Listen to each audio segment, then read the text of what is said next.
Bom dia, boa tarde, boa noite, senhoras, senhores. Aqui é Ronair Pinheiro para mais um vídeo do nosso canal Que País é Esse? Como vocês sabem, sou advogado aqui na região metropolitana de Goiânia e nesse meu canal aqui eu comento alguns fatos relevantes para a nossa educação política enquanto cidadão. Então quem curtir aí, quem achar que é interessante, que curta o vídeo no meu canal, compartilhe, comente lá que a gente vai estar respondendo, ok? Porque isso é importante para a gente estar divulgando cada vez mais e atingindo cada vez mais pessoas, com o intuito de fazer um país melhor. Hoje eu quero comentar aqui uma situação que sempre ocorre quando há manifestações no Brasil, que é a classificação dos manifestantes como arruaceiros, baderneiros, vândalos, criminosos. Então, primeiramente, o que acontece? Geralmente, em diversos países, Bolívia, Colômbia, Chile, Argentina, França, Inglaterra, ocorrem manifestações. E eu sempre percebo que a mídia, principalmente, ela classifica as pessoas que se manifestam fora do Brasil como manifestantes. Manifestantes pró isso, contra aquilo, mas são manifestantes. Se for no território brasileiro, não é manifestante. É vândalo, é arruaceiro, é criminoso, é bandido. Então, o que eu percebo dessa mudança de postura entre o manifestante no Brasil e fora? É que dentro do Brasil existe o interesse privado, o interesse da sua classe. Qual classe? A classe dominante. Quem é que domina os meios de comunicação? Algumas famílias da classe dominante da sociedade brasileira dominam a classe de comunicação. Outras famílias dominam a classe financeira, o ramo financeiro, e aí algumas outras o ramo industrial e por aí vai. E alguns o ramo político. São as bases, né, da economia de um país. Então, percebe-se que principalmente a mídia e algumas autoridades sempre classificam os manifestantes no território nacional como arruaceiro, baderneiro, vândalo. E essa classificação se dá por quê? Sempre que há uma manifestação, como foi em 2018, no processo de impeachment da ex-presidente Dilma Rousseff, o que se tem é o temor de uma corrente de manifestação em massa que vá alterar o status quo. Que é o status quo? A classe dominante mantendo o sistema político, o sistema de ineficiência em prol das políticas sociais e até ineficiência em prol das políticas econômicas. Mas vai se manter o sistema de status quo. O rico cada vez mais rico e o pobre cada vez mais pobre. Então, esse ataque às manifestações nacionais é em prol de dissuadir, de convencer a população a se manifestar quanto menos melhor. Porque quanto menos manifestação, menos atuação política, menos engajamento da sociedade, da população, do indivíduo no cenário político. E é justamente o que o sistema quer, o que a classe dominante quer. A população cada vez mais inerte, mais passiva, mais paralisada, aceitando tudo goela abaixo, caladinha. Às vezes você reclama com o vizinho, com um amigo de trabalho, mas fica só nisso. Não existe uma manifestação política do cidadão, uma insurgência, um manifestar nas redes sociais, um manifestar indo para as ruas. E essa letargia é o que o sistema quer. Porque como eu já tenho dito aqui, que eu defendo, o sistema quer a manutenção do status quo.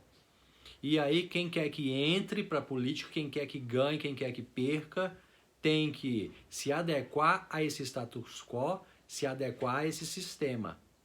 Ou você se adequa e fica e leva o seu, ou você é expulso do sistema, certo? O que a história vai dizer, não estou afirmando, mas pode ser até o que ocorreu com a presidente Dilma Rousseff. Não sou partidário aqui, não defendo A, nem B, nem C. Eu creio que não seja, mas é só um exemplo. Ela foi politicamente expulsa do sistema, foi empichada.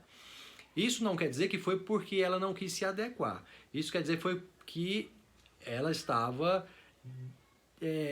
causando descontentamento ao sistema. Esse descontentamento, às vezes, não é porque quer mudar o sistema, mas porque não se adequa no sentido de partilha. A gente sabe como é que funciona a política, o sistema do toma lá da cá, da partilha. Então, houve uma expulsão dela do sistema? Sim. Foi por questões éticas que ela não estava se adequando? Não sei, aí a história que vai dizer.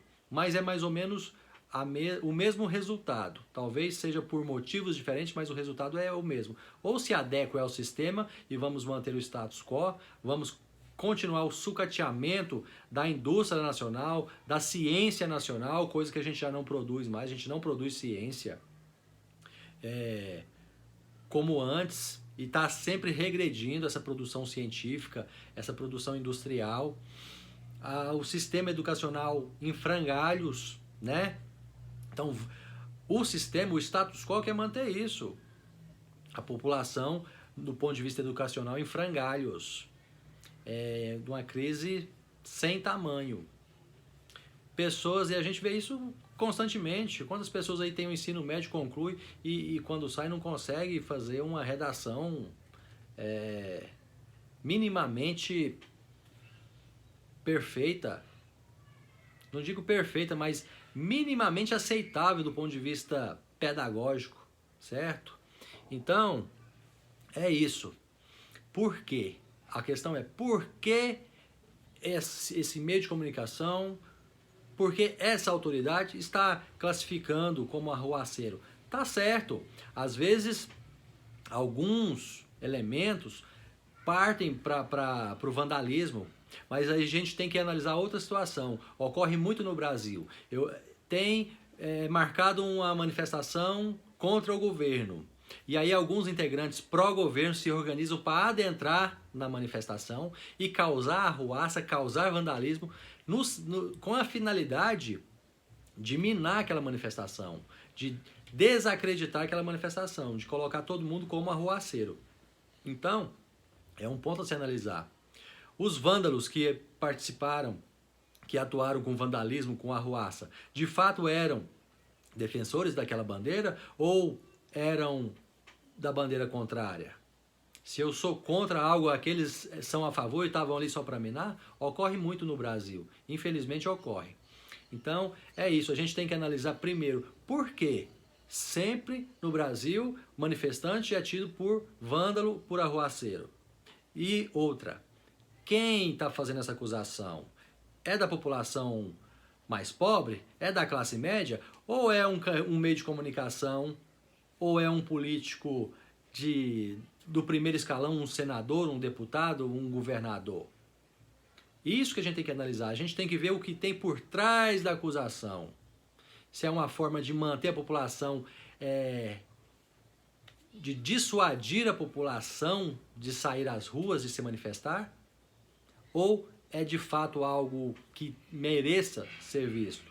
Então nós temos muito que ouvir e analisar de onde vem e por que está fazendo a acusação. Porque a maioria das vezes é para tentar manter a população quieta, leniente, letárgica, sem agir politicamente. O que faz só o nosso país ficar cada vez mais pobre do ponto de vista social, do ponto de vista político, do ponto de vista cultural.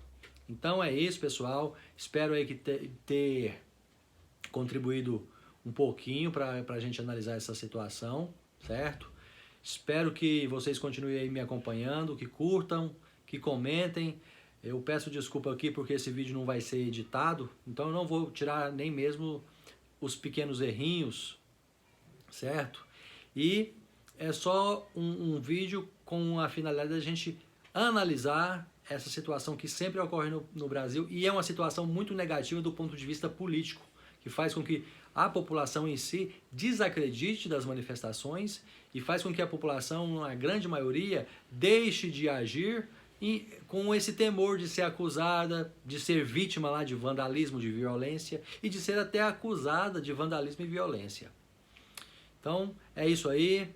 Curtam lá no meu canal, comentem, compartilhem caso vocês entendam que é interessante para as outras pessoas, para a gente assim trabalhar em prol de uma consciência política nacional, em prol de mudar o sistema, porque esse sistema, eu bato e repito nessa tecla, só vai mudar a partir do crescimento educacional e político do cidadão comum, do indivíduo. Quando a gente tiver uma população quanto mais politizada e educada no sentido político da palavra, educação política, maior vai ser a cobrança e maior vai ser a dificuldade da classe dominante se manter dominante na modalidade em que está, ok?